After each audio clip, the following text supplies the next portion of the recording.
And thank you to TNT for that. And our next guest is three-time NBA champion Scott Williams. You got his brand new book out as well, Through the Fire. It's a memoir of trauma and loss, basketball and triumph. It's a terrific book, and it is well worth the read. And Scott joins us right now. It's Rockin' Minutes with Jimmy B on Fox Sports 910.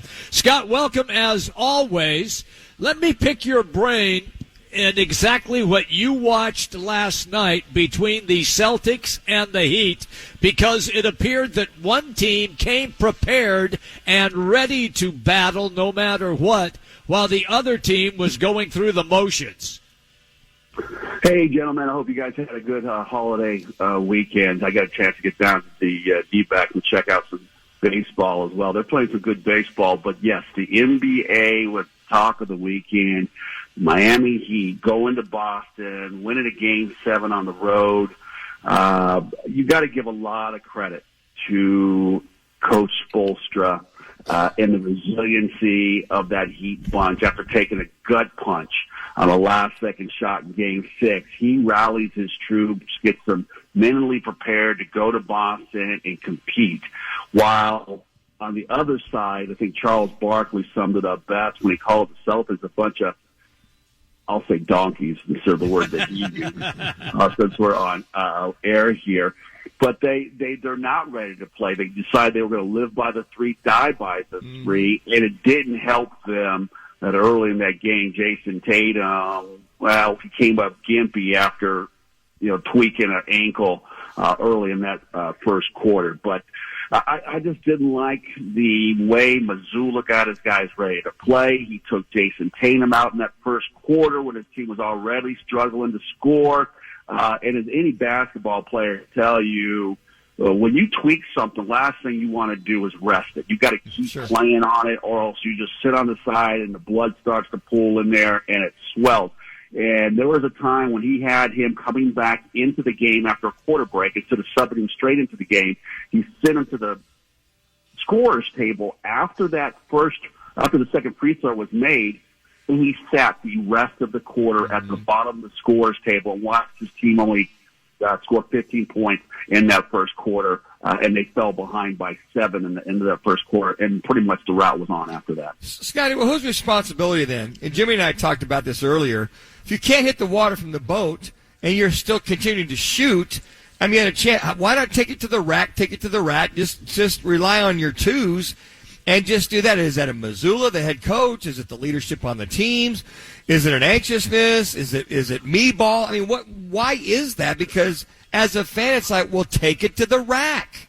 It's a combination of all three with varying degrees of not equal parts, right? So one, coaching staff, leadership of the brain trust on that bench, not getting in players' ears when they're on the bench saying, we got to start driving the ball harder to the hole, right? Kind of hard to do that in the heat of the battle, but when guys are coming in to the game, let them know we're missing from our threes. We got to do better. They go out and shoot 4 for 21 in the first half. So the message wasn't sent, the message wasn't received from the brain trust. As a player, you know when your shots aren't falling. Jaylen Brown out there, 1 of 9 from 3 points. Now, some of those came late when they were trying to make up that 20-point deficit, but he goes 8 for 23 on the game. He's got 8 turnovers, so he's not playing good basketball. He only got to the free throw line, I believe it was twice, or maybe 4 times, so just not driving it in there enough. His counterpart on the other side, Caleb Martin, he's 11 of 16, 68%, knocks down 4 threes for 26 points, 1 turnover and 8 boards.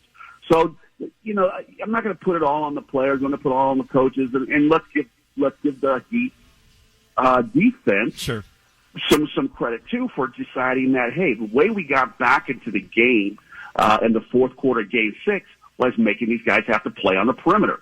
So that was their thought process to start the basketball game in Game 7 and work to their advantage. So now we move on. Thursday night, it's the first game of the NBA Finals. You have the Nuggets that haven't played in, a month and a half, it seems. That's what it feels like, right? And here comes the Heat with a 7-game series. A lot of continuity, a lot of juice coming into the game on Thursday, where the Nuggets have had some time off. I don't know, which way do you lean, at least for Game 1, with the Nuggets maybe knock the rust off and feel pretty good about their game going into halftime, or getting more in sync where the Heat are already in sync? I mean, you see where I'm going here with this, Scotty? There's always that debate, right? Rest versus rust. Which one are you going to see? And sometimes the hot team just likes to keep playing, not realizing, you don't wake, if it's going so good, don't wake me up, right? But, or will we see that Denver team that slapped 81 points on the scoreboard against the Phoenix Suns in the first half of game number 6 here in Phoenix, right, where they were just knocking down everything, inside, outside punch, lighten up the scoreboard, or will they start a little slower because they haven't played in a while? I'm going to lead to the point that Mike Malone knows what he's doing. He's going to have his guys ready to play. They have plenty of time to scout not only, whatever team they were going to play, but I'm sure they were probably looking at Miami since Miami jumped out to a 3-0 lead in the series. So they got them well scouted to begin with, and they're 44-51 at home over the course of this season in the playoffs. So they're going to be a tough out up there in Denver. So where the big matchups, the way you look at this game as you break it down, where those matchups going to be? And you talk about defense versus offense. Not that the Nuggets can play the defense, but how do you see this leaning in reference to at least game one? Well, the stars are going to show up. Jimmy Butler's going to do his thing. Jokic is going to do his thing on that side, right? So the problem, I think, where Miami's going to have is Denver has some guys that can match up with the Martins, the Struces, the Kyle Lowry, some of those other dudes that they got, the undrafted bunch. Jimmy Butler referred to them as his teammates, not his supporting cast, which I thought was a pretty damn cool thing because I was always part of Michael Jordan's supporting cast, right? So, he gives them a little bit more credit there. He says, even my teammates, but can they match the firepower at which Denver has, right? The Gordons, the Murrays, Michael Porter Jr.'s, Aaron Gordon, KCP. So can those guys now get out on the perimeter and do some of the things that they were effective doing against against Boston, the way that Denver can attack them both on the perimeter and then with their big length and size inside that painted area as well. I just think that it's just too much firepower, and this is Denver's year. If I'm having to go ahead and pick a series winner, give me Denver in 5. Yeah, I'm with you on that too. I really think Denver's a sensational team, and they are loaded, and they're playing at a very high level. All right, you referenced Michael Jordan. What is Scottie Pippen doing? Please don't ask me that. I got to. I'm sorry, pal. I can't help it. When I was working and calling those games, and I've called a lot of Bulls games during that time. Yeah. I just never thought that was his MO. Is it? Can you help me out here with what he's saying? I'm dumbfounded, flabbergasted, and any other adjectives that you want to throw in there. I like to say I like to stay out of the way of these heavyweights, these Hall of Famers when they get into tiffs. I love both those guys. Scottie Pippen was a great teammate. Michael Jordan, a different style of teammate and motivator. I love playing with and for, I guess you would say, both of those cats. So I try to stay in my lane. Stacey King and I talk about it all the time. Scott, just keep your head down when you answer that question. Just be Switzerland.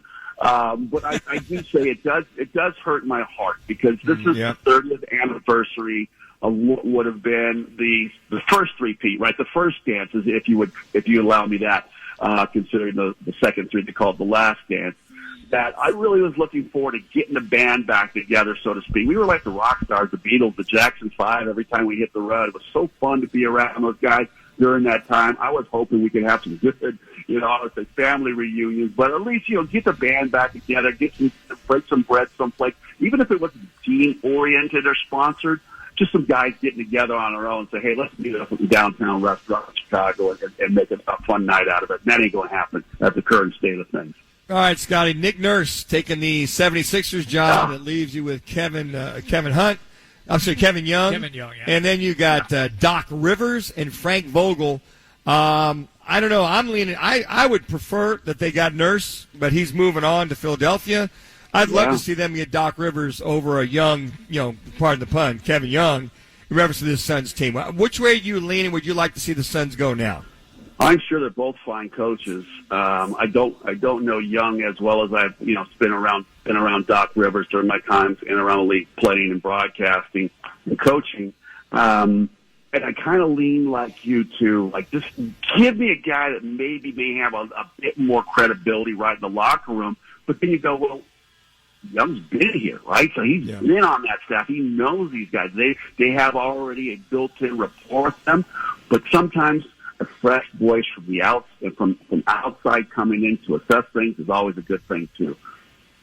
I think if you've been there and done that, gotten teams on a consistent basis to finals, whether it be Eastern Conference or Western Conference or NBA finals, that's got a lot of clout to it with that window with the Suns. It could be no more than, 2 or 3 years when you only have those two guys, those two superstars on your team, and a big question mark with your guy in the middle, that being DeAndre Ayton. Yeah, there's a little. Oh, I'm sorry. I thought you were done. Please continue.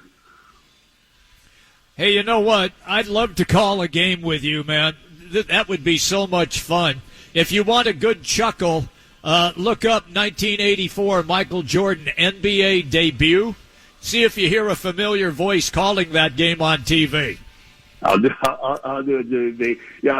Those were some fun times with those guys. Like I said, I hope they can settle whatever beef was going on. It seems to be more one-sided with Scottie right now, but I hope he finds his way to sitting down or picking up a phone and talking with MJ and working those things out. But I would definitely look at that because I would like to be able to go back during this finals, maybe even off days, and bring up some of those games from the '93 finals against the Suns, where we had those battles, especially that triple overtime game number 3. Brought back such good memories when I think about the battles with Sir Charles and Thunder Dan and KJ. So maybe we can do something to figure out a way to relive some of that. And you broke up on us. Who were you saying that the Suns? Who would you like to see out of the 3 left? Oh, I'm sorry. I would just say that they're all fine coaches, but I just kind of lean towards Doc. Yeah. Okay. Just because he's got a bit more of a resume than Coach Young. Always great, pal, when we have you on the show. Thank you, and we'll look forward to the NBA Finals. Yeah, guys, enjoy the game on Thursday. Okay, thank you. There you go. Scott Williams, 3-time NBA champion.